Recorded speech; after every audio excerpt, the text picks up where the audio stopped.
বাচ্চাদের খুব পছন্দের একটি খাবার হলো ম্যাঙ্গো জেলি। খুবই অল্প উপকরণ দিয়ে স্বাস্থ্যকরভাবে বানিয়ে ফেলতে পারবেন এই পাকা আমের ম্যাঙ্গো জেলি। প্রথমেই কিছু আম আমরা কেটে নেব, তারপর সেগুলো ব্লিন্ডারের সাহায্যে ব্লিন্ড করে নেব।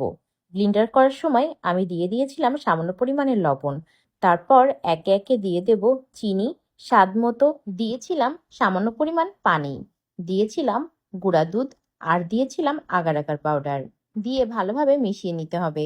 আগার আগার পাউডার অবশ্যই ঠান্ডা থাকা অবস্থায় দিতে হবে। তারপর ছাঁকনির সাহায্যে ছেঁকে নিতে হবে, তাহলে ম্যাঙ্গো জেলিটা খেতে আরো বেশি সফট আর তুলতুলে হবে।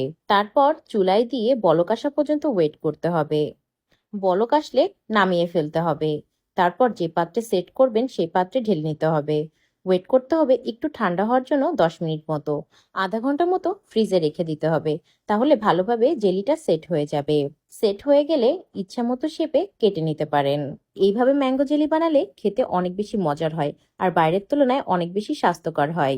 দেখুন কতটা পারফেক্ট হয়েছে। আপনারা চাইলেও বাসায় এভাবে বানিয়ে ফেলতে পারেন।